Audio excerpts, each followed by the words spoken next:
Am I a transhumanist? What is transhumanism? There's another short video about that. Since about the year 2000, I've been working in the academy with other scholars and ethicists to work on all of these issues of transhumanism, transhumanist programs, super longevity, super intelligence, so on. And in recent years, in part because of the exponential advances in technology, I and some of my colleagues feel that we've got to push these conversations out more into the public square. And so I created this YouTube channel. I give public talks, interviews. And in my public talks, I'm often asked, are you a transhumanist? And I'll go ahead and tell you the short answer is yes. I do want to elaborate, as perhaps in a way that might be helpful to others thinking about this. So we are guided, I think, by values, our values and our passions. We may be more familiar with our passions than our values, but some have reflected on the values that guide them. And I'll share with you 3 values that propel me, that may be a too strong a word, into an acceptance and embrace, generally speaking, of transhumanist programs. Number 1 value is efficiency. I am an efficiency nut. So just think about this. You have a fully functioning adult. Think about what it has taken to get that person into being a fully functioning adult in our society. I mean, the investment, the educational investment of time and money, the teachers, the medical attention that has brought that person into the world and moved them along in life, taking care of their medical needs. Maybe if it's a person of faith, the investment into spiritual formation through the various, through some faith community. And so here we have this person with an educated body that works, accumulated wisdom, hopefully, of decades.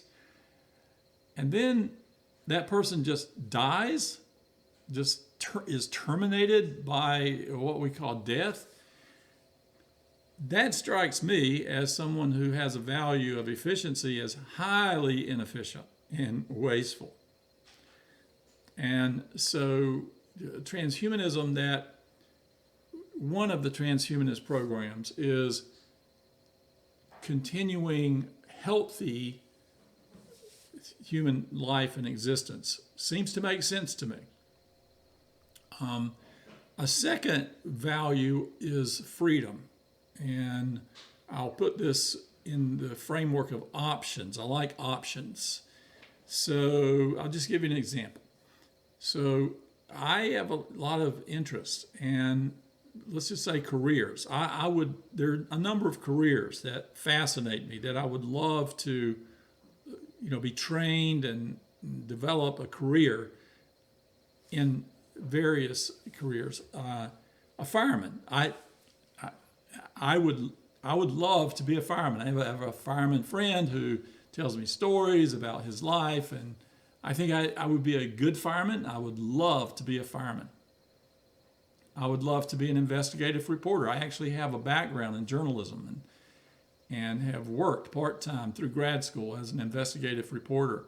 And I loved that. And I would dearly love to go to DC and be an investigative reporter. I could have a wonderful career at that.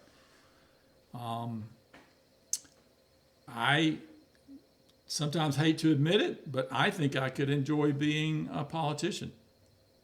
I ran for or was recruited into being on the city council of my municipal city where I live, and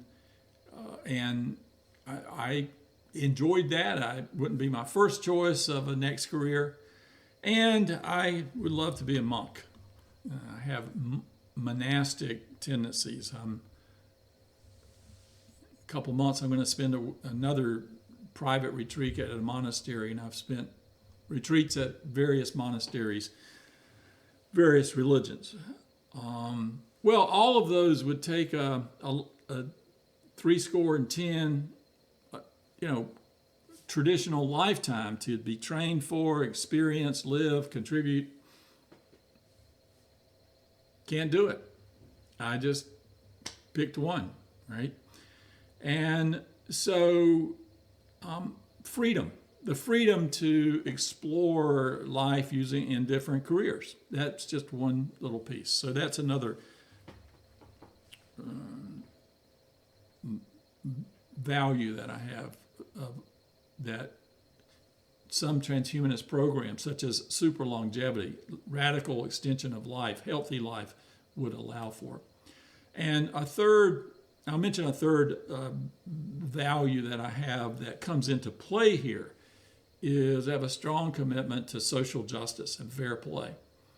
And so I do think that my transhumanist tendencies and my embrace of transhumanist programs comes with the qualification that we need to proceed in a way that has the technologies and therapies that are unfolding exponentially be beneficial to human beings and to the planet, and that they be fairly accessible and not just for the wealthy and the powerful.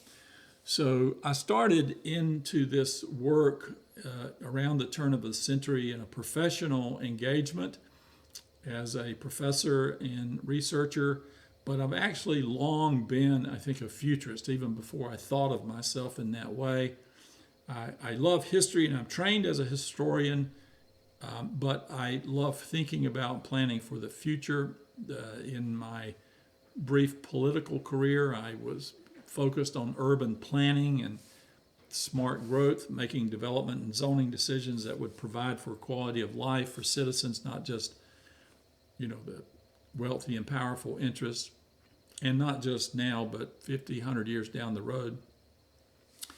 But in middle and high school, even elementary school, I can remember sitting at the back of the room, with the teacher talking about whatever the lesson plan was and reading science fiction books.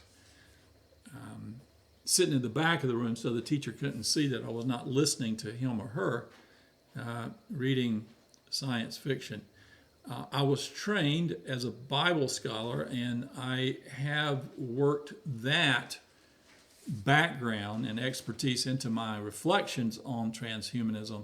And I was also trained as a clinician, in a clinical psychology, and practiced part-time for about a decade, and I weave that into my analysis of transhumanism as well. And by the way, just as an aside, we need, we desperately need all disciplines to come and begin to weigh in on transhumanism, economics, sociology, psychology, business. So these developments are coming. We will all sort out our own journey as these transhumanist programs unfold. And I hope that my reflections on my being a transhumanist and a Christian transhumanist actually may be some help to you as we move through these programs. Thank you very much. Appreciate your interest.